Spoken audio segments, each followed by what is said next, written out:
Dollar එලියට යන ප්‍රමාණය වැඩි වෙනවා තෙල් ගන්න. අනික් පැත්තට අපිට එන ඩොලර් ප්‍රමාණය අඩු වුණා මේ ඉරාක යුද්ධ නිසා. ඔය ෆ්ලෝන් ඉෆෙක්ට් එක මම මේ කියන්නේ.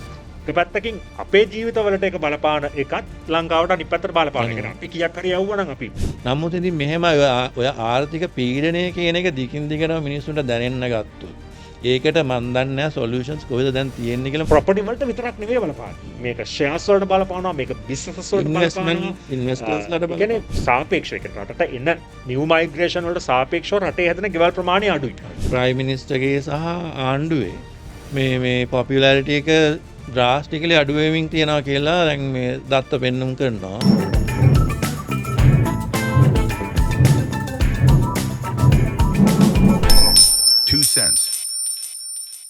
අයිබෝන් තවත් සතියක් තවත් අපේ සත දෙක වැඩස්ටරහක් ගොඩක් දේවල් තියෙනවා කොහෙන් පටන් ගන්නද කියලා තමයි මේ හිතුවේ. මුලින්ම කියන්නම් මේ අප කතා කරපු කාරණය අනුරාධපුරේ ස්වාමීන් වහන්සේගේ සිද්ධිය සම්බන්ධයෙන් අද උසාවියේ ඒ නඩුව කැඳෙව්වා. ස්වාමීන් වහන්සේට පහම් වෙලා තියෙනවා. අපි අයිතයි දිගින් දිගටම කියනවා මේ අපි කතා කරාට මේ ස්වාමීන් වහන්සේ චූදිතෙක් පමණයි, බරධිකාරයෙක් නෙවෙයි.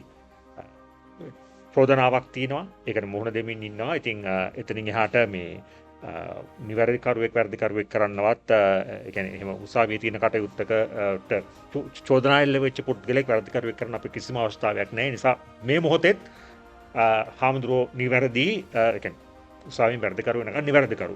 නමුත් මේ මම ටක් ගාලා කියවන්නම් මේ මාධ්‍යවේදී තරිඳු උඩුවර ගෙදර ලියලා තියෙන එක සටහනක් මේ අද සිද්ධිය සම්බන්ධයෙන්.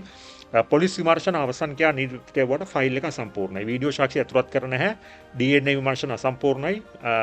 හාමුදුරුවන්ගෙන් ලැබුණු ඇමතුම් වල වාර්තා ඩයලොග් සමාගමෙන් ලබා ගත යුතුයි. පොලිසිය විමර්ශන නිසි කරලා නැහැ. ඇතුළත් කළ යුතු චෝදනා ඇතුළත් කරලා නැහැ.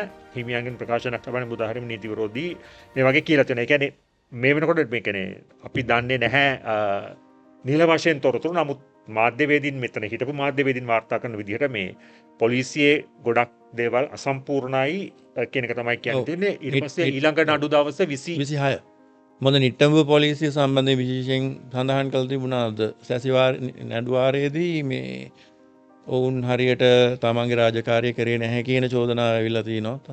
තද බල විදිහට සාක්ෂි සහිතව. ඉතින් ඒක ඒ අනුව ඉතින් නමුත් ස්වාමීන් වහන්සේට අප ලබා දීලා තිනවා. මම හිතන්නේ අප ලබා දීම තමයි නීතිය. අප නොදීම නෙවෙයි. ඉතින් අප ලබා දීමේ විරුද්ධත්වයක් දක්වන්න බෑ. අප ලබා දීම නීතියම නෙමෙයි. නමුත් අප ලබා කියන්නේ නොදෙන්න කියලා නීතියක් නැහැ.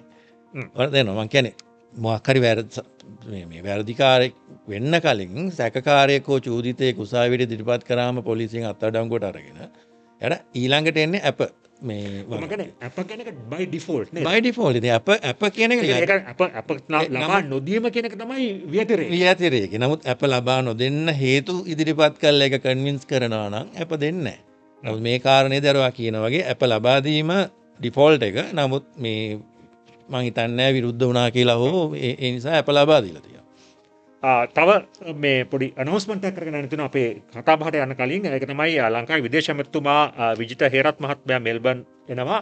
ඒ එන්නේ මේ මැයි මාසේ 31 වෙනිදා ඉරිදා හවස 2:00 ඉඳන් 5 වෙනකන් ස්ප්‍රින්ග්වෙල් ටවුන් හෝල් එකේදී මේ සෙෂන් එකක් සංවිධානය කරලා තියෙනවා. ඉතින් කැමති කෙනෙක් ඉන්නවා නම් යන්න. ඉරිදා මැයි 31 හවස 2:00 ඉඳන් 5 වෙනකන් විදේශ අමාත්‍ය විජිත හේරත් මහත්මයා සහභාගී වෙන හමුවක් තියෙනවා. ඔන්න ඒකත් අපි කිව්වා.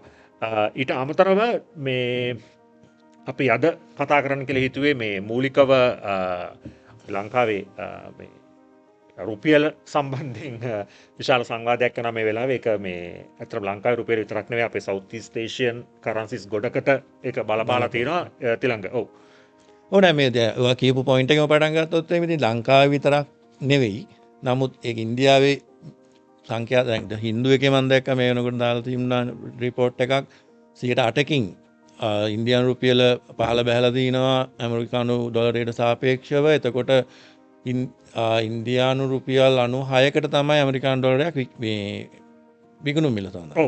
දැන් මම මේකේ මේ පොඩි chart එකක් දැක්කා. ඒකේ තියෙනවා මේ South East Asian currencies වල depreciation එක. හැබැයි ඉතින් අවාසනාවකට ලංකාවේ රුපියල තමයි වැඩිපුරම depreciate වෙලා තියෙන්නේ. ඒක රුපියල් 306.74ක් තමයි තිබිලා තියෙන්නේ ජනවාරි 2 වෙනිදා.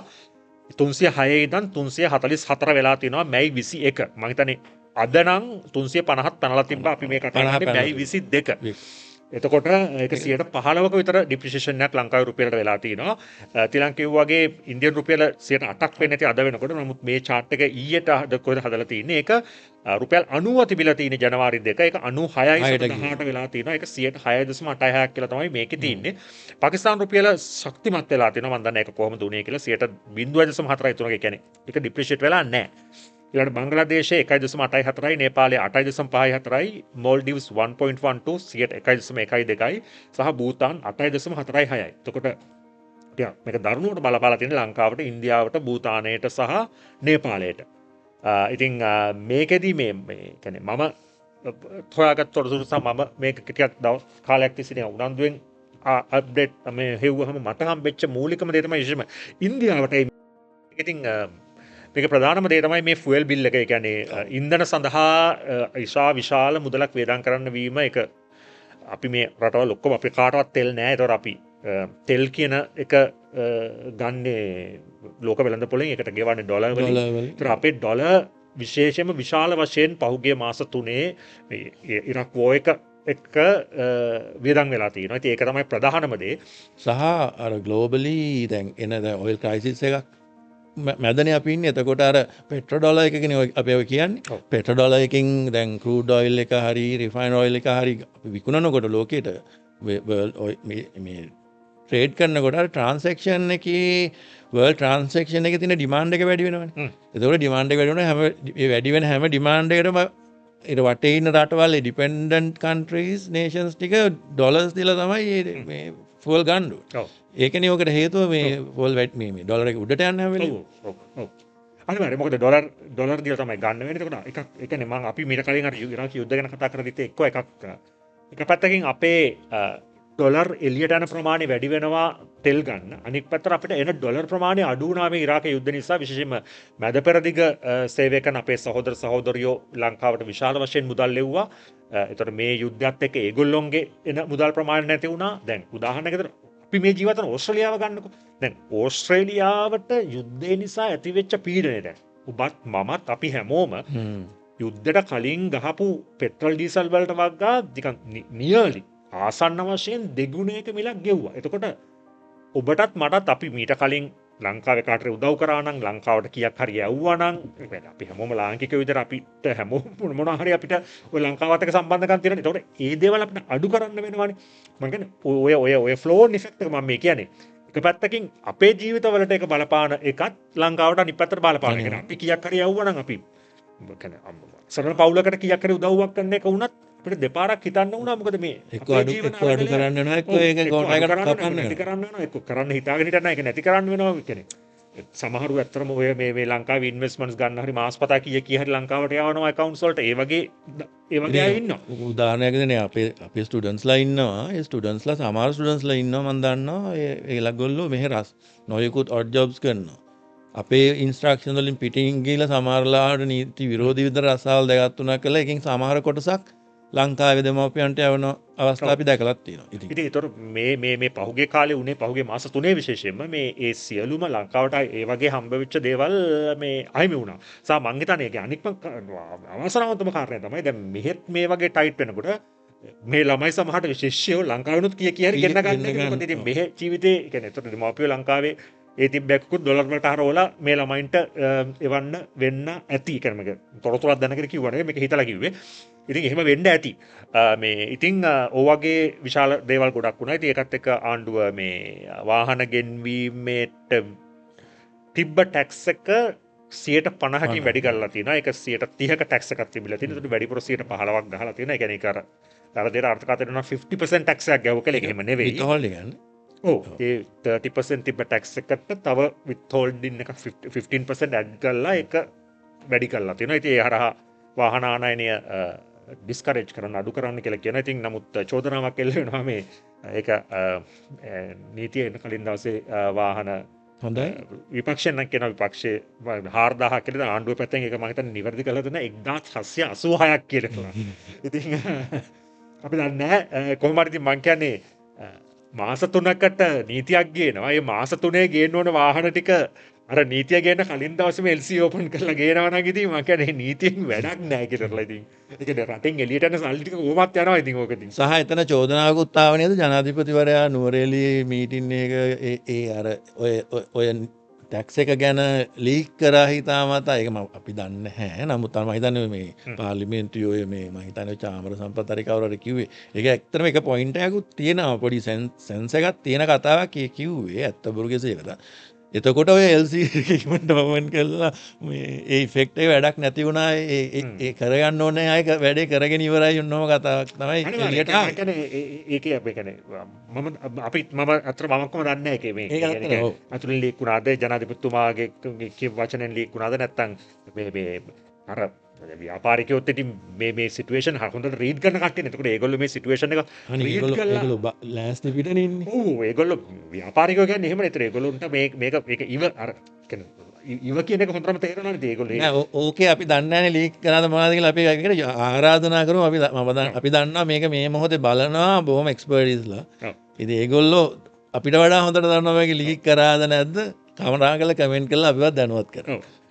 ඒක එතනින් එහාට ඉවරයි. ඉතින් ඒක මම කියන්නේ අපි එච්චරයි දන්නේ. එතනින් එහාට අපිට මේ ඒ ගැන විශේෂ කමෙන්ට් එකක් දෙන්න බෑ. නමුත් රුපියල සම්බන්ධයෙන් කියන්න තියෙන රුපියල ලංකාවේ රුපියල විතරක් නෙවෙයි මේ රීජන් එකේම කරන්සිස් ඩිප්‍රිෂিয়েට් වෙලා තියෙනවා. නමුත් ඒ අතරතුර මේ ලංකාවේ රුපියල තමයි මේ ලෝකෙම මම කියන්නේ වැඩිපුර ඉෆෙක්ට් වෙලා දෙන්නේ. වැඩිපුරම ඉම්පැක්ට් වෙච්ච කරන්සි විදිහට යන්නේ. ඉතින් ඒකේ ඔය වාහන කතන්දරෙත් ඒකට සම්බන්ධයි. ඊට අමතරව ඉතින් අපේ සහ ඒ එක්කම අසංකාර ඒකත් එක්කම හරි ඉරේෂනල් ඔපොසිෂන් අයිඩියාස් එළියට ආවනියන් තියරි එකක් එස්ටැබ්ලිෂ් කරන්න ලෑස්ති වුණා 374ට එහා ඩොලර් එක ගියපු ගමන් ආණ්ඩුව කැලැප්ස් වෙන්න ඕනේ වගේ එකක්. ඉතින් ඒක කොච්චර දුරට රැෂනලිටි එකක් තියෙන බේස් එකක් තියෙන ආගියුමන්ට් එකක්ද කියලා තේරෙන්නේ නැහැ. මොකද ඒ ඔය කියන කාලේ ආණ්ඩුව පෙරලෙන්න මිනිසු පාරට බහින්න තිබ්බ පපසරියයි දැන් තින පපසරියයි දෙකක්. නමුත් ඉතින් මෙහෙම ඔය ආර්ථික පීඩනය කියන එක දිගින් දිගටම මිනිස්සුන්ට දැනෙන්න ගත්තොත් ඒකට මන් දන්නේ නැහැ සොලියුෂන්ස් කොහෙද දැන් තියෙන්නේ කියලා. මොකද අපි අර කිව්වා වගේ අපේ රීජන් එකම දැන් ඕක අත්විඳින්මින් ඉන්නේ. මොකද ඉන්දියාව වගේ රටවල් මැක්‍රෝ වල්නරබල් මැක්‍රෝ ඉකොනොමි එකක් නෙමෙයි තියෙන්නේ. ලංකාව වගේ. දැන් ලංකාව ගත්තොත් එහෙම පොඩිම ඉකොනොමියක් ලංකාවට මේ බිලියන කීපයක මේ හුණ්ඩු ආර්ථිකයන්නේ තියෙන්නේ. ඕකට අපිට බැනලක් තිබුණා. නමුත් ඒ වගේ ආර්ථිකයකට ඔක දැනෙන වේගය වැඩි. ඉන්දියාව වගේ රටකට දැන් 7.6කින් හෝ 8කින් දැන් ඩිප්‍රිෂিয়েට් වුණා කිව්වට ඒක දැනෙන්න තව කල් යනවා. නමුත් ලංකාවට දැනටමත් ඒක දැනෙලා ඉවරයි. ඉතින් ඒ නිසා ඕක කොච්චර කාලයක් හෝල්ඩ් කරගෙන තියාගන්න පුළුවන්ද කියන එක ප්‍රශ්නාර්ථයක්. නමුත් හෝල්ඩ් කරන් තියාගෙන ඉඳලා ආණ්ඩුව පෙරළුණා කියමු. ඊළඟ ආණ්ඩුව අරන් ඇවිල්ලා ඔය හුණ්ඩු අතර ගන්න ඊළඟ කෙනා කොහොමද ඔක කරන්නේ කියන එකත් ප්‍රශ්නයක්. මගේ නම් අත්දැකීම තමයි ආණ්ඩුව කියන දේවල් එහෙම පෙරලෙන්නේ නැහැ. ඒක ගෝඨාභය රාජපක්ෂගේ ආණ්ඩුව පෙරලා දැමීම කියන එක ඒක ෆෙනොමෙනල් එකක්. ඉතින් ඒක තාම ඓතිහාසික මේ තත්ත්වයක්. ඒ වගේ දේවල් හැමදාම වෙන්නේ. මම හිතන්නේ මොහොත ආවේ නැත්නම් ඒ ආණ්ඩුව තාමත් තියෙන්න තිබ්බා. අනිවාර්යෙන්. ඉතින් ඒ කියන්නේ රුපියල වැඩි වුණත් අරක වුණත් මේක වුණත් ආණ්ඩු නම් වැටෙන්නේ නැහැ. එහෙම ආණ්ඩු එහෙම වැටිය යුතුත් නැහැ. ඉතින් ඒ නිසා මේ අපි මං හිතන්නේ දැන් විදේශීය ප්‍රජාවක් විදිහට මේක අහන ඔබ බොහෝ දෙනෙක් ඉන්නේ ඕස්ට්‍රේලියාවේ නම් අපිට අපි දැන් දේශපාලන වාද ભેද පැත්තකින් තියලා අපි මේ වගේ වෙලාවක විශේෂයෙන්ම රටක් දුෂ්කරතාවයට පත් වෙලා ඉන්න වෙලාවේ එක පැත්තකින් ලංකාව වහිනවා මේ වෙලාවේ. ඒ කියන්නේ මේ සියලු ප්‍රශ්න උඩට මං හිතන්නේ ආයිත් නිකන් ගම් වතුරකුත් එන කලාවක් තියෙන. එහෙම නොවේවා කියලා ප්‍රාර්ථනා කරනවා. මේ නමුත් අපි මේ කතා කරන මොහොත අපි මේක ප්‍රතිගත කරන සිකුරාදා හවස මේ වෙනකොට ගම්පහ ප්‍රදේශයේ තැන් කීපයක කැලණිගඟ පිටාර ගැලීමක් වාර්තා වෙනවා. මේ ගමුව පැත්තේ වතුර වැඩිවීමක් වාර්තා වෙනවා. මේ වෙනකොට කටුනායක එයාපෝට් එක වහලා මත්තලට මේ ෆ්ලයිට්ස් වගේක් මේ ඩයිරෙක්ට් කරලා තිනවා රීරුට් කරලා තිනවා. ඉතින් ඔය වගේ මේ නිකන් පොඩි අවාසනාවන්ත සිදුවීම් කියන්නේ කාලගුණයේ අවාසනාවන්ත අවිනිශ්චිත තත්ත්වයක් අවිනිශ්චිත තත්ත්වයකුත් උදා වෙලා තියෙන එක ඉක්මනින් පහ වේවා කියන ප්‍රාර්ථනාව තමයි තියෙන්නේ. නමුත් අර මම කියාගෙන ගිය දේ තමයි ලංකාවට පුළුවන් නම් උදව් කරන්න වැඩිපුර කියක් කරලා යවන්න පුළුවන් නම් යවන්න. ඉතින් අපිට ඩොලර් පොඩක් විදේශීය මේ විදේශ මුදල් උවමනාවක තමයි ඉන්නේ. අර ඔයා කිව්වා වගේ දැන් විපක්ෂයක් වේවා කවුරුන් හෝ ඔය කිව්වා වගේ මේ ආර්ථික අවුරුද්දයක් මැද ජාතික ආර්ථික අර්බුදයක් මැද ක්‍රයිසිස් එකක් ASCII ආණ්ඩුවක් පෙරලිලා මේ ආණ්ඩුව පෙරලේවා අපිට ආණ්ඩුව ලැබේවා කියලා බලාපොරොත්තු වෙනා ඒක ඇත්තටම කරන්න ඕනේ නැති ප්‍රාර්ථනාවක්. මොකද එහෙම ප්‍රාර්ථනා කරනවා නම් يعني ක්‍රයිසිස් එකක් මැද ආණ්ඩුවක් පෙරල ගන්නවා කියන්නේ රට ඇත්තටම ඉස්සරහට ගෙනිය ගන්න බෑ. ඉතින් මං කියන්නේ ආණ්ඩුව පොඩ්ඩක් ස්ටේබල් වුණාට පස්සේ පෙරල ගන්න. ඔව් අනිවාර්යයෙන්. මොකද මේ කියන්නේ මම දන්නේ පෞද්ගලිකව මගෙත් මම දන්නේ ශ්‍රී ඒක එහෙම තමයි කියලා. කියන්නේ අපේ ප්‍රාර්ථනාව තමයි ඒ කියන්නේ හොඳ ලංකාවක් දැකීම. අපි ආණ්ඩුව විවේචනය කරනවා නම් විවේචනය කරන්නේ ආණ්ඩුවට හොඳක් කියනවා කියන්නේ ඒ දෙකම ඒ කියන්නේ අපිට අපේ රට සම්බන්ධයෙන් තියෙන ආදරය සහ අපිට අපේ රට ඒ කියන්නේ අඩු ගන්න අපේ ජීවිත කාලෙදී මීට වඩා හොඳ තැනකට ගිහිලා තියනවා දකින්න තියෙන ආසාව වෙනුවෙන් ඉතින් අපේ දරුවෝ වෙනුවෙන් සහ දැන් මං ඒක ලංකාවේ ඉඳන් දකිනකොට ඒ පර්ස්පෙක්ටිව් වෙනස් ඇති අසංක. ඒක ගැන මං දොසක් කියන්නේ නැහැ. ගොඩක් අපි මේ ඔපිනියන් එකක් නේ දෙන්නේ. ඒ ඔපිනියන් එක දෙනකොට මං දැකලා තියෙන ගොඩක් කමෙන්ට්ස් වල අපිට ආරාධනා කරන දෙනවා එන්න ලංකාවට. ඇවිල්ලා කරලා පෙන්නන්න. එක්ක ලංකාවට එන්න ඇවිල්ලා බලන්න. මම කියන්නේ එහෙම එන්න අවශ්‍ය නැහැ. මොකද අපි වැඩි කාලයක් ලංකාවේ ජීවිතය ගත කරලා මෙහි ජීවත් වෙලා තියෙන ඊට වැඩිය අඩු කාලයක්. නමුත් අපි දන්නවා ලංකාවේ මොකද්ද වෙන්නේ කියලා. ඒ අත්දැකීමෙන් තමයි අපි කතා කරන්නේ. සහ අපි බෙදා ගන්න හදන්නේ හැම වෙලේම සංකාර. අපි මෙහෙ දකින්න හොඳ දෙයක් තියෙනවා නම් අර කිව්වා වගේ මේ අල්ටිමේට්ලි අපි ලංකාවේ මේ මට්ටමට තියනවා දකින්න ආසාවට තමයි මේ අර අපි මේ දේ කියන්නේ නේ. අනිවාර්යයෙන්. ඔව් ඒ නිසා ඉතින් කියන්නේ අපේ ප්‍රාර්ථනාව හැම වෙලාවෙම මේ සුන්දර රටක් දැකීම, දියුණු රටක් දැකීම, ඒ කියන්නේ මේ තීන මට්ටමින් එක අඩියක් හරි ඉස්සරහට යනවා දැකීම. ඒ වෙනුවෙන් මේ ආණ්ඩුවද හිටපු ආණ්ඩුවක්ද ඉස්සරහට එන ආණ්ඩුවක්ද කියලා අදාළ නැහැ. අපි හොඳ දෙයට හොඳයි කියනත් නරක දෙයට නරක දේ විවේචනය කරන්නත්. ඒ විවේචන ඇතුලේ හැමදේම තියෙන්නේ හැම වෙලේම තියෙන්නේ ආණ්ඩුව වැට්ටීම නෙවෙයි ආණ්ඩුව නිසිමකට ගැනීම කියන එක. ඒ කියන්නේ මේ පොසිටිව් තවටත් විශේෂයෙන්ම මේ සඳහන් කරනවා මේ මේ හාමුදුරන්ගේ ප්‍රශ්නේ වුණත් මේ දිගින් දිගට කතා කරන්නේ ඒ හරහා ඒ කියන්නේ නීතියට උඩින් කිසියම් පුද්ගලයෙක් ස්ථානගත වෙනවා නම් ඒ හරහා යම් පාර්ශවයකට හානියක් වෙනවා නම් ඒක කියන්නේ එකක් නීතිය පැත්තෙන් නීතියේ මේ නීති ආධිපත්‍ය නීතියට ගැන මිනිස්සුන්ගේ විශ්වාසය ඒ සියල්ල බිඳ වැටෙනවා. ඒ කියන්නේ මං කියන්නේ සමහරවිට ආණ්ඩුවට කරන්න දෙයක් නැතුව ඇති. ඒ කියන්නේ ආණ්ඩුවලටත් එළියෙන් වෙන්නද මේවා දේවල් වෙන්නේ. සමහර ආණ්ඩුවට කරන්න දෙයක් තිබ්බත් ඒගොල්ලෝ කරන්නේ නැද්ද දන්නෙත් නෑ. මම දන්නේ නෑ. නමුත් මම නිකන් මේ උදාහරණයකට කිව්වේ. ඉතින් මේ හැමදේම කතා කරන්නේ ඒ අපි අර බලාපොරොත්තු වෙන අර අපි සිස්ටම් චේන්ජ් කියලා හැම වෙලෙම කතා කරන ඒ ක්‍රම වෙනස සහ ඒ යහපත් ක්‍රමය හදාගන්න. ඉතින් ඒක තමයි මේ ඔය රුපියල් සම්බන්ධයෙන් කියන්න තියෙන්නේ මේ අපි බලාපොරොත්තු වෙනවා රුපියල අවප්‍රමාණ වෙමින් යනවා. මම හිතන්නේ 360ට ලං වෙනක නම් වළක්වන්න බැරි වෙයි. නමුත් 370 සීමාවේ නවත්ත ගන්න පුළුවන් වුණොත් එහෙම ඒක ටිකක් ජයග්‍රහණයක්. ජනාධිපතිවරයා අද මොකක් හරි පබ්ලික් ස්පීච් එකේදී ප්‍රොමිස් කරලා තිනවා ආණ්ඩුව කියන්නේ මේක මෙහෙම ඩිප්‍රීෂিয়েට් වුණත් මේ ඩොලර් එක ඒ ගානට වැඩි වුණත් ආර්ථික අවපාතයකට රට යන්න දෙන්නේ නැහැ කියන එක. ඔව් ඒ කියන්නේ ඕකේ ප්‍රශ්නේ වෙන්නේ මෙහෙමයි. ඕකේ දැන් අර ෆ්ලෝන් ඉෆෙක්ට් කියලා අපි කියන්නේ. ඒ කියන්නේ මේකත් එක්ක එන සමහර අනික් ප්‍රශ්න තමයි දැන් ඩොලර් එක වැඩි මේ වගේ ඩොලර් එක අවිනිශ්චිත නිකන් පොඩි රෝලර් කෝස්ටර් රයිඩ් කියලා අපි කියන්නේ. මේක එහෙම වෙද්දකොට ඔය ව්‍යාපාරිකයෝ ලංකාවේ එක්ස්පෝර්ටර්ස්ලා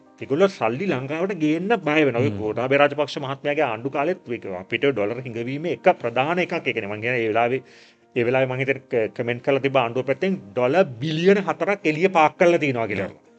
ලොකු ප්‍රමාණයක්. ගේන්න කියලා ඔව් ආයාචනා කරනනේ. වැන්දේ නැති ටික විතරයි. ඒ කියන්නේ මං කියන්නේ මේකේ වෙන්නේ මං කියන්නේ ඒක ආණ්ඩුව වල වරදක් නෙවෙයි. නමුත් ඒක ව්‍යාපාරිකයෝ පැත්තෙන් ඒගොල්ලෝ ඒ අවිනිශ්චිතතාවයට ඊට පස්සේ වෙන්නේ දැන් ඔය ආණ්ඩුව මේ වාහන ගෙන්වීමේදී ඔය අතරේක බද්දක් දැම්මා වගේ ඊට පස්සේ සීමාවල් පනවන්න පටන් ගන්නවා. දැන් ඔබට මතක නම් ඒ කාලේ ළමෙක් පිටරට ඉගෙන ගන්න යනකොට ඒ ඩොලර් ටික ගන්න බෑ. කොච්චර විශාල අර්බුදයකට රට තිබෙද 2022 23 කාලේ. ඒ වැනි උතර මම කියන්නේ සෙන්ට්‍රල් බැංක් කරහා විවිධ රෙස්ට්‍රික්ෂන්ස් දාලා ගන්න පුළුවන් මෙච්චරයි. මිනිහ රට යනවා නම් ඒ මිනිහට මේ වියදමට සල්ලි ටික ගන්න බෑ. ඒ වගේ විශාල ප්‍රශ්න ටිකක් තිබුණා. මම හිතන්නේ ඒ වගේ රෙස්ට්‍රික්ෂන්ස් එන්න ඉඩ තියෙනවා. සමහරට ඉන්නේ නැතිවි. නමුත් මේ ඩොලර් එක බේරගන්න යම් ක්‍රියාමාර්ග ගනියේ. ඒවත් මේ බිස්නස්මන්ස් කලින්ම දන්නවා. ඒතර ඒගොල්ලෝ කරන්නේ ඔය ටික පාක් කරනවා එලි. ඔය ඔන්න ඔය ෆ්ලෝ ඔන් ඉෆෙක්ට් එකත් එක්ක තමයි මේ ප්‍රශ්න ටිකක් ඉස්සරහට යන්නේ. ඒ නිසා ඉතින් අපි බලාපොරොත්තු වෙනවා ආණ්ඩුව යම් තීරණාත්මක තීරණ ගනී මේ ඒ තත්ත්වයට නොයයි කියන එක. තිලංග අපි ඊළඟ ඒ කියන්නේ මේ අපේ අනික් ප්‍රධාන මාතෘකාවට යන් එහෙමනම් මෙතනින් ඒක තමයි මේ ඕස්ට්‍රේලියාවේ අපි ගිය සතියේත් කතා කරා මම හිතන්නේ ඒක බජට් එක නිකුත් වුණා. අපි ඔය බජට් රිප්ලයි ස්පීච් එක ගැන කතා කළා විපක්ෂ නායකවරයාගේ ඕස්ට්‍රේලියාවේ මේ බජට් එකේ මේ කියන්නේ අර ටිකක් කල් යනවාට අර හොඳ සෙල්ලම් එළි වෙන ජාමයට වගේ කියලා බජට් එක සම්බන්ධයෙන් කතා රත් වෙන්නේ රත් වෙන්න පොඩ්ඩක් වෙලා යනවා. මම ඒ වෙලාවේ අර බජට් රිප්ලයි ස්පීච් එක තමයි මොකද ඒ වෙලාවේ ආපම පොඩි කන්ට්‍රෝවර්ෂල් කතා ටිකක් කිව්වනේ විපක්ෂ නායකවරයා. ඒ නිසා ඒ වෙලාවේ උඩට ගියේ ඒක දැන් ඒක බැහැලා ගිහිල්ලා අර බජට් එක සම්බන්ධයෙන් කතා බහ එළියට එමින් තිනවා. ඉතින් මම හිතනවා ඔබ බජට් එක සම්බන්ධයෙන් බජට් එකේ මූලිකම බජට් එකෙන් මේ විශාල වෙනස්කම් කිහිපයක් කරා. ඒකෙන් මූලිකව අපිට බලපාන එක සහ ඔය සාමාන්‍යයෙන් ඕස්ට්‍රේලියාවේ කියන මම් ඇන්ඩ් ඩැඩ් ඉන්වෙස්ටර්ස් කියලා කියන එක අපි ලොකු ඉන්වෙස්ටර්ස් නෙවෙයිනේ.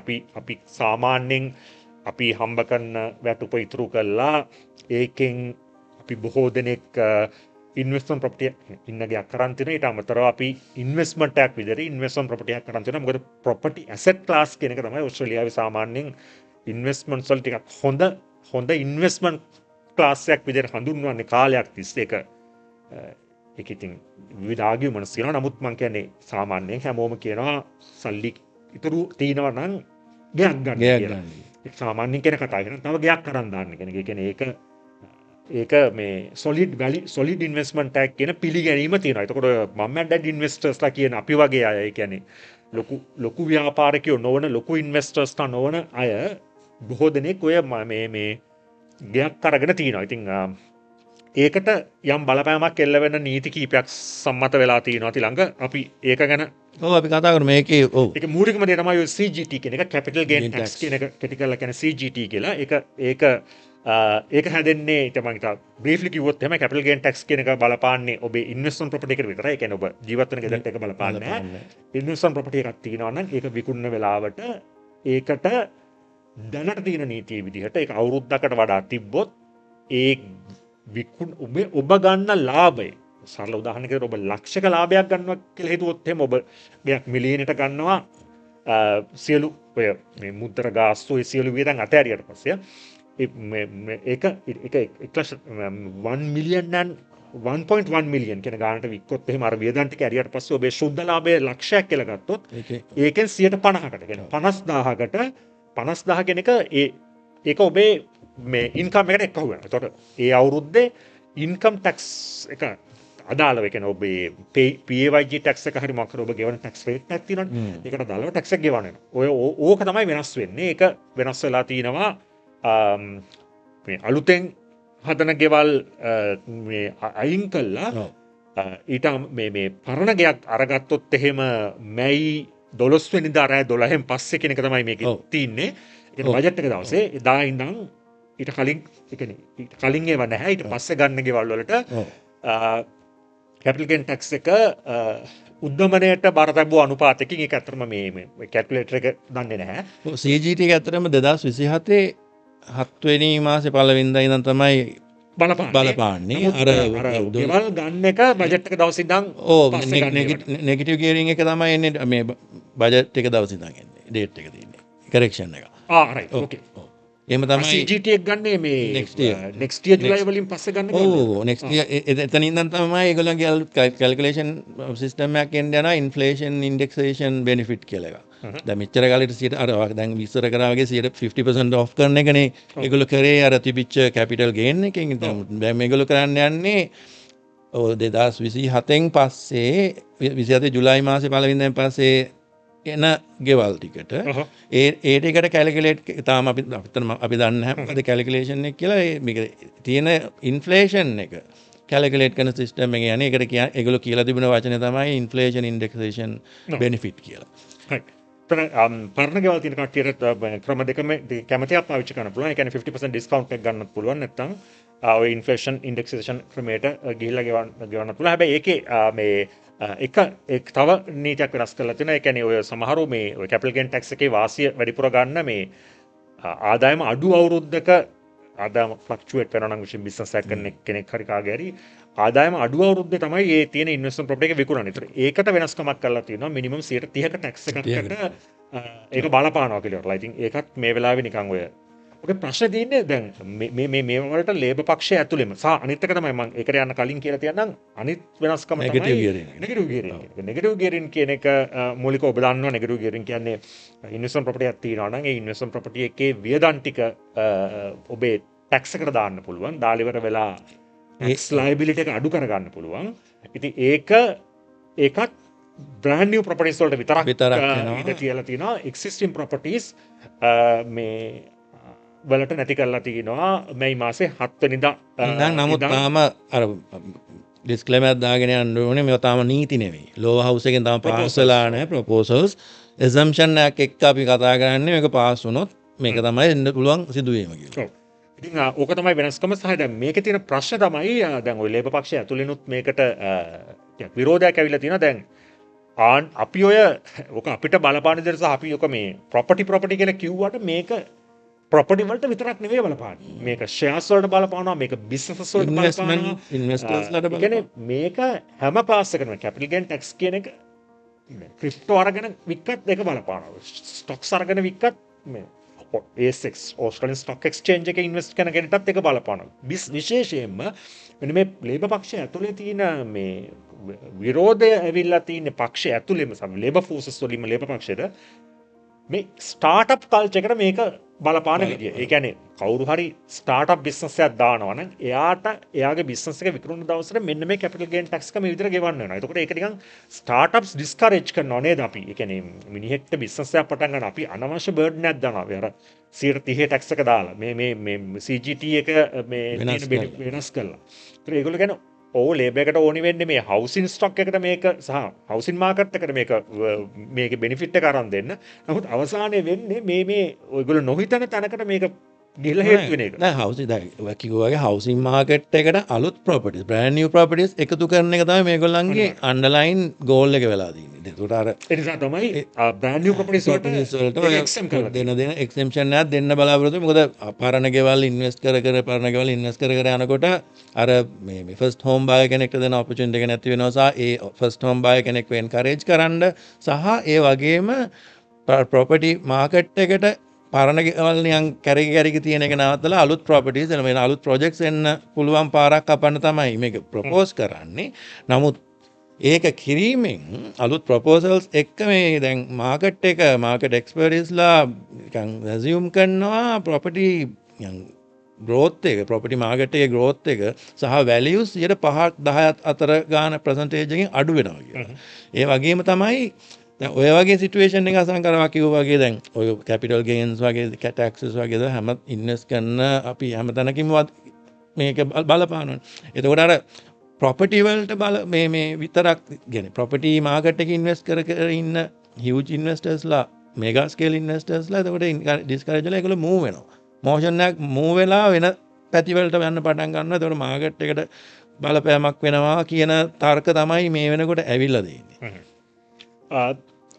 මේකේ මේ ඊළඟ කාරණය තමයි දැන් ඔය අර අපි කලින් සතිය කිව්වා වගේ විපක්ෂ නායකවරයා කිව්වා මේ ඒ කියන්නේ ඒගොල්ලොන්ගෙත් බලාපොරොත්තුව ඔය මයිග්‍රේෂන් කන්ට්‍රෝල් කරලා හවුසින් ස්ටොක් එක වැඩි කරන එක. ඒ කියන්නේ හවුසින් වලට තියෙන ප්‍රෙෂර් එක අඩු කරන්න තමයි සහ අපිට ගිය සතිය කියන්න බැරුව අතර මෙතන මේ තියෙනවා කතාවක් ඒ විපක්ෂ නායකවරයා කියප එකේ 70000ක් ඩිපෝට් කරනවා කියලා. ඒක අතරම කියන්න බැරි වුණා මට. කිව්වා නේද අපි?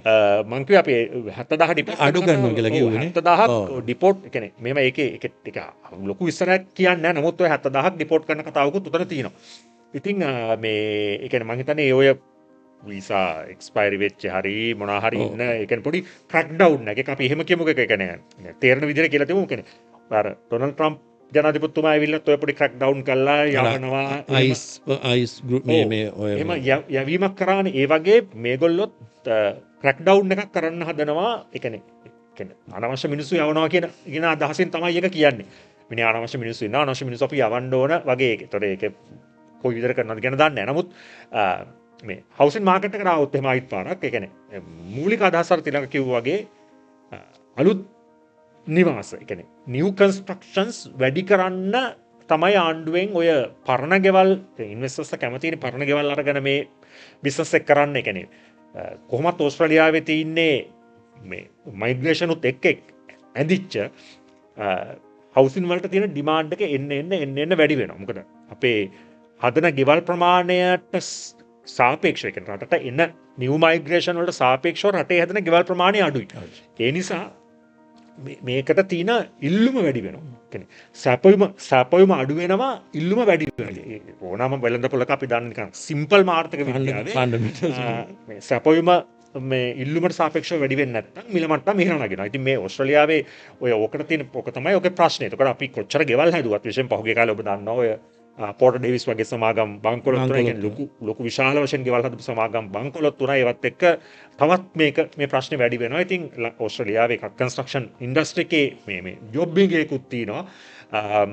ඒතර ඔය සියලු ප්‍රශ්න එකද යුක්‍රේන් යුද්ධයේ ඉඳන් අපේ මේ මැටීරියල් කොස්ට් එක වැඩි වුණා. ගෙවල් හදද්දී ගෙවල් හදන කට්ටිය දන්නවා කොච්චර මිල මට්ටම ඉහළ ගිහිල්ලා කියලා. ඉතින් ඔය සියලු කාරණා එකතු වෙලා හවුසින් ස්ටොක් එක අඩුයි. ඊට අමතරව ඉල්ලුම වැඩි. ඉතින් ඔය දෙකේ මේ ඉන්බැලන්ස් එක නැති නිසා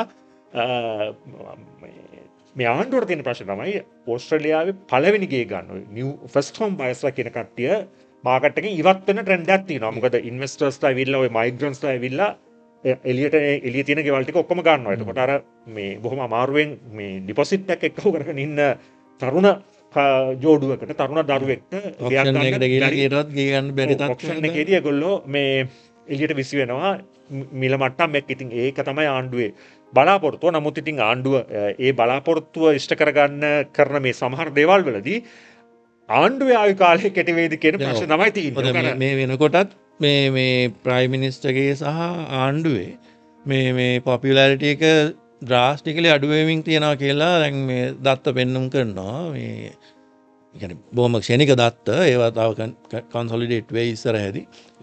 ඒකේ සාමාන්‍ය තත්ත්වයක්. නමුත් ඒකේ තියෙන ඉම්පැක්ට් එක වැඩි. ඉතින් අර මට මතක නැහැ මොන අවුරුද්දද කියලා සංක මොකක් ඕස්ට්‍රේලියානු මේ වේවයක් ආවනේ ආණ්ඩු ක්ෂණිකේ මාරු වෙන. ඔන්න ඔය එක තැනකදී එක ආණ්ඩුවක් කොතනද හරි මේ හිත නොහිතපු විදියට මේ ටොපල් වුණා මේ ටැක්ස් රිෆෝමේෂන් එක කරන්න. ඔය ආවේ කියන්නේ බිල් ෂෝටන්ගේ ආණ්ඩුව. බිල් ෂෝටන් කියන්නේ අතරම මේ කියන්නේ ලොකු යූනියන් ලීඩර් කෙනෙක්. ඔබට මතක ඇති බිල් ෂෝටන් තමයි ඕස්ට්‍රේලියානු ප්‍රයිම් මිනිස්ටර් වෙන්න හිටියේ. ඒ වෙලාවේ ලේබර් පක්ෂයේ නායකයා. බිල් ෂෝටන්ට කවදාකවත් ප්‍රයිම් මිනිස්ටර් වෙන්න බැරි වුණා. ඉතින් බිල් ෂෝටන් තමයි ඔය CGT චේන්ජ් එක ගෙනාවේ. ඔය 50% ඉඳන් ඒක 25%ට අඩු කරන යෝජනාවක් එයා ඒ වෙලාවේ ගෙනාවේ. ඊට අමතරව ඔය මේ නෙගටිව් ගියරින් එක සම්පූර්ණයෙන් අයින් කරන මේ යෝජනාව තමයි මේ ජිම් චාමර්ස් මේක වෙන මේ විදිහට ට්‍රෙෂරර් මුදල් මුත්තුමා අපි කියමුකෝ ඒ ට්‍රෙෂරර් මේ වෙලාවේ ගෙනාපු යෝජනාවම තමයි බිල් ෂෝටන් එදා එයා එතකොට විපක්ෂ නායක ප්‍රයිම් මිනිස්ටර් එයාගේ ඡන්ද පොරොන්දුවක් විදිහට ගෙනාවේ කැපිටල් මේ නෙගටිව් ගියරින් එක සම්පූර්ණයෙන් අයින් කරනවා. ඒක මේ නිව් කන්ස්ට්‍රක්ෂන්ස් වලට විතරක් දෙනවා කියලා මේ ආගියුමන්ට් එකම තමයි. ඒ කියන්නේ අලුත් හවුසින් ස්ටොක් වැඩි කිරීම වෙනුවෙන් දෙන ඉන්සෙන්ටිව් එකක්. ඔව්. එතකොට ඒ අර්ථයෙන් බැලුවහම මේ ආණ්ඩුවත් යම් අරුබුදයක අපි සිංහලෙන් කියනවා යම් ස්නානය කර ගැනීමේ කලාවක නා ගැනීමක ඉන්න බවක් තමයි පේන්න තියෙන්නේ. ඉතින් ආණ්ඩුවේ ආයුෂ කෙටු වේද කියන එකත් කියන්න බෑ. මොකද සාමාන්‍ය ෆස්ට් හෝම් බයර්ස්ලා විතරක් නෙමෙයි බ්ලොක් වෝට් ඊට වැඩිය සොලිඩ් බ්ලොක් වෝට්ස් තියෙනවා ඉන්වෙස්ටර්ස්ලා අතරේ. ඒ වගේම මේ විවිධ ආකාරයේ කියන්නේ ආර්ථිකය හසුරවන පුද්ගලයෝ අතරේ කියන්නේ ඉහළ මධ්‍යම පාන්තික සහ බූෂුව ක්ලාස් එක අතරේ ලොකු හෝල්ඩයක් තියෙනවා. ඉතින් ඒගොල්ලෝ ඔබ ප්ලීස් වෙන්න නැත්නම් ඉතින් කොයි ලෝකෙවත් කොයි සමාජයකවත් ආණ්ඩුවක් පවතින්නේ නැහැ. මේකේ මේ කියන්නේ ඔස්ට්‍රේලියාවේ මේ වෙලාවේ තියෙන ලේබර් ආණ්ඩුවක් ඔය ලේබර් ආණ්ඩු කියන ඒවා ඇත්තටම මේ ඔය මයිග්‍රන්ට් වෝට් එක සෑහෙන්න ලේබර් එකට මයිග්‍රන්ට්ස්ලාගේ වෝට් එක හම්බ වෙනවා. ඉතින් ඒගොල්ලොන්ගේ සර්වයිවල් එක තියෙන්නේ එතන. ඉතින් නමුත් මේ ගේන සමහර දේවල් මේ මයිග්‍රන්ට් එස්ටැබ්ලිෂ් මයිග්‍රන්ට් කමියුනිටිස් වලට බලපාන්න පුළුවන්. ඉතින් යම් ආකාරයක පොඩි ජනප්‍රියතාවයේ අඩුවීමක් වෙන්න පුළුවන්. ඒගොල්ලන්ගේ වෙල්ත් එකට බලපාද්දී ඒ කියන්නේ බොහොම අමාරුවෙන් ඉන්වෙස්ට්මන්ට් ප්‍රොපර්ටි එකක් අරගෙන ඒකෙන් ටැක්ස් එක කැපිටල් ගේන් නෙගටිව් ගියරින් හරහා ටැක්ස් බර්ඩන් එක අඩු කරගෙන ඉන්න පවුලකට මේ වගේ ඒවා හරහා එල්ල වෙන පීඩනය වැඩි වෙන්න පුළුවන්. ඉතින් ඒ නිසා ඒවැ බලපෑමක් වෙන්න පුළුවන්. ඉතින් අපි බලමු ලේබර් ආණ්ඩුව කොහොමද ඒ කියන්නේ මේ තාම මේ බජට් ප්‍රොපෝසල් එක විතරයි. ඉතින් මේකේ ඉස්සරහට බලමු මේවා වෙනස් වෙයිද මේවා ඉස්සරහට යයිද කොහොමද මේකේ ඉම්පැක්ට් එක කියන එක. ශ්‍රී ලංකාව අපි මේ යන්න කලින් අපි ලංකාවේ මත්තලට යන්න වෙනවනේ. මත්තල එයාපෝට් එක ගැන පොඩ්ඩක් කියලා යන්න. මත්තල එයාපෝට් එක විකුණන්න එක්ස්ප්‍රෙෂන් ඔෆ් ඉන්ටරෙස්ට් ලීස් කරන්න සොරි විකුණන්න නෙවෙයි වෙන්න ලීස් කියන බදු දීම සඳහා උදාහරණයක් විදිහට ගත්ත උදාහරණයක් නෙවෙයි. අපි හම්බන්තොට හදපු වරාය ගත්තොත් වරායත් විකිණුවේ නෑ 99 අවුරුද්දට බදු දීලා බීමක් කළේ. මේක 30 අවුරුද්දකට ලීස් කරන්න ප්ලෑන් කරන්න. දැන් ඒ වගේ එක්ස්ප්‍රෙෂන් ඔෆ් තමයි ඉන්ටරෙස්ට් දීලා දෙනවා. එයා වරාය දුන්නේ 99කටත් 30කටද 99. මට මතක විදිහට 99ට. හරි මේ ඉතින් මේකත් ඒ වගේ තමයි. ඉතින් මේක අවුරුදු 30කට දෙන්න යන්නේ. ලීස් කරන්න ඉතින් 30ක් කියන්නේ ඉතින් විශාල කාලයක්. කාලයක්. 30කට ලීස් කරන්න එක්ස්ප්‍රෙෂන් ඔෆ් ඉන්ටරෙස්ට් කැඳවලා කියන්නේ කැඳවලා තියෙනවා. ඒකට මූලිකව දැනට රටවල් තුනක් ටිකක් ලොකු තද එක්ස්ප්‍රෙෂන් ඉන්ටරෙස්ට් එකක් දක්වලා තියෙනවා. ඉන්දියාව, චීනය කොහොමත් එහා පැත්තේ වරාය පාලනය කරන කට්ටිය සහ ඒගොල්ලොන්ගේ මේ හම්බන්තොටට විශේෂ ඇල්මක් තියෙනවා. ඉතින් ඒගොල්ලෝ ඊට අමතරව එක්සත් අරාබ් එමිරේට් UAE පාටියකුත් මේකට ඇවිල්ලා තියෙනවා. ඉතින් ඕක තමයි නිවුස් එක. ඉතින් මෙතනදී ආණ්ඩුව දැනට වරාය චීනට දීපු නිසා සහ ඉන්දියානු මාධ්‍ය වාර්තා කරලා තියෙනවා ඒ දිහා ඉතාම ස්ක්‍රූටිනි එකක්. ලොකු ඉතාම උනන්දුවෙන් ඉන්දියානු රජය බලාගෙන ඉන්නවා ආණ්ඩුවේ ඊළඟ නෙක්ස්ට් මූව් එක මොකක්ද කියලා මේ සම්බන්ධයෙන්. මොකද මේක දෙන වැඩසටහන ආණ්ඩුව නම් කරලා තියෙන්නේ අර 30 අවුරුදු බදු ක්‍රමයට අර මේ build operate and transfer කියන ක්‍රමය. මොකක්ද ඒකට කියන්නේ BOT නේ. BOT සිස්ටම් එකට තමයි යෝග මේ බදු දෙන්න ඉඳලාගෙන ඉන්නේ. නමුත් ওই කාරණේ දිහා සංගල ජියෝපොලිටික්ස් කියන එක තාම නිකන් වතුර කලයේ නටාගෙන එනවා වගේ කේතලේ නටනවා වගේ මේ රත් වෙන තැනක්නේ. දැන් ලංකාව කියලා කියන්නේ ඉන්දියාවට ඉතා වැදගත්. ඒගොල්ලන්ට තියෙන හැම වෙලේම නේබරින් පොලිසි එකක්නේ. දැන් එයාට හැම වෙලේම ලංකාව වැදගත්. දැන් චීනේ ඕල්රෙඩි මේ හම්බන්තොට වරාය අත්පත් කරන්න ඉන්නේ මොන විදියෙන් හරි. එතකොට ඒගොල්ලන්ට මුහුද තියෙනවා. දැන් ඉන්දියාවට මොන විදියෙන් හරි මේක ඉතා වැදගත්. මත්තල කමර්ෂියලි මේක යූස් කරන්න ඒගොල්ලන්ට. එතකොට එයා ස්පේස් එකක් හම්බ වෙනවා. මේ ඒ වගේ කාර්ය. එතකොට අර පවර් ඉම්බැලන්ස් එක, එතකොට අර ස්ට්‍රැටජික් ඉම්බැලන්ස් එක මේ අවම කරගන්න ඒගොල්ලන්ට ඒගොල්ලෝ ඉතාම දැඩි අවධානයකින් ඒ සම්බන්ධයෙන් බලන් ඉන්නවා. චීනය ඉතාම උනන්දුයි. මොකද චීනයට ගුවන් ඒ පැත්තේ ගුවනයි මේ හම්බන්තොට පැත්තෙන් මුහුදු මාර්ගයයි අත්පත් වුණාම ඒකේ වැදගත්කමත් ඔවුන්ට දැනනවා ඇති. ඒ වගේම තමයි අර ලංකාවට කිට්ටුනේ දියාගෝ ගාසියාව. ඉතින් ඇමරිකානු මේ බේසස් මිලිටරි බේසස් තියෙන දියාගෝ ගාසියාවත් එක්ක ඉතින් ඇමරිකානු ඉන්ෆ්ලුවන්ස් එක තදින්ම තියෙන UAE ඇවිල්ලා මේ සම්බන්ධයෙන් කටයුතු කරොත් එම ඇමරිකාවත් අසතුටු වෙන එකක් නැහැ මං හිතන්නේ.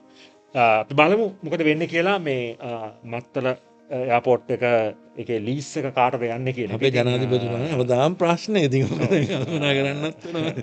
ඉතින් මේකේ ප්‍රශ්නේ තියෙන්නේ අපිට එක පැත්තකින් අපිට ඔපරේට් වෙන්නේ නැති එයාපෝට් එකක් තියෙනවා. ඒ එයාපෝට් එකෙන් ප්‍රයෝජනයක් ගන්න ඕනි.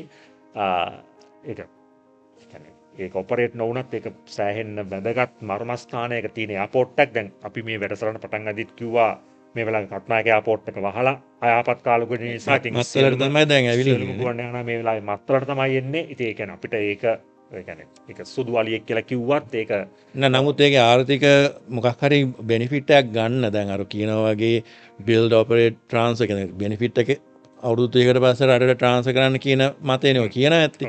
එහෙම හරි කමක් නැහැ. ඔක දෙනවා නම් කාලයක් ඔගේ මිරිස් වී ගබඩා කරපු තැනක්. ඉතින් එහෙම තැනකදී ඔක තමන්ට ඉන්ෆ්‍රාස්ට්‍රක්චර් එකක් නැත්තම් වත්කමක් නැත්තම් ඔක ඔපරේට් කරන මත්තල වගේ ගුවන් මේ පතයක්. ඉතින් ඔක බදු දීලා වෙන රාජ්‍යයක් කරා තමන්ට බෙනිෆිට් එකක් ජාතික වශයෙන් එනවන එක හොඳයි. ඒක හොඳයි. නමුත් මම අර කිව්වේ ජනාධිපතිතුමාට හැමදේම ප්‍රශ්න කියලා අර මගේ හිටියොත් ඕනසි ගෙදර ගියොත් අඹුනසි වගේ හැම වෙලේම අර මේ මොකක්ද කීර මිරිද්ද ඒක බැලන්ස් කරන් යනවා වගේ තත්ත්වයකට තමයි ඔක එන්නේ. මොකද ඉන්දියාව සතුටු කරන්නත් ඕන චීන සතුටු කරන්න. මම හිතන්නේ ඉතින් හැමදාමත් ඉතිහාසය ගත්තොත් එන්නේ කොළඹ වරාය අපි කොටස් දෙනකොට ඉතින් එක කොටසක් ඉන්දියාවට දීලා තියෙනවා, එක කොටසක් චීනට දීලා තියෙනවා. ඉතින් අපිට ඉතින් ඔය ජියෝපොලිටිකලි මේ අපේ ඉන්න දෙපැත්තේ ෆ්‍රැක්ෂන්ස් බැලන්ස් කරගෙන කරන තමයි එක යන්න වෙලා තමයි තියෙන්නේ. ඕක ඉතින් සමහරලා හැබැයි මේ දක්වා ජනාධිපතිවරයාගේ සහ ඒ රජයේ තිබිච්ච මේ විදේශ ප්‍රතිපත්තිය ඔය පවර් ඉම්බැලන්ස් එකේදී හැම වෙලේම පවර් එක ස්ට්‍රැටජිකලි බැලන්ස් කිරීම සම්බන්ධයෙන් ලොකු චෝදනාවක් නැහැ. එයා ඒක එයාගේ රජය සහ එයා ඒක යම් මට්ටමකට ප්‍රශස්ත මට්ටමකට කරලා තියෙනවා කියන මතය තියෙනවානේ. අනිවාර්යයෙන් ඒක මම හිතන්නේ දැන් ඔය ඉරාක යුද්ධ වෙලාවේ වුණත් ඒක නොබැදි පිළිවෙලක් අනුගමනය කරා. ඒක හැමෝගෙම ප්‍රශංසාවට ලක් වුණා. ඉතින් ඒ නිසා බලමු මත්තල වගේ මේ ටිකක් ස්ට්‍රැටජික් ඇසෙට් එකක් කොහොමද මේ ආණ්ඩුව ඒ ලීස් එක හැන්ඩල් කරන්න කියලා. ඉතින් ඒක තමයි දැනට නිවුස් එක. එහෙනම් අදට වැඩේ ඉවරයි. ලබන සතියේ හම්බෙමු. ස්තුතියි.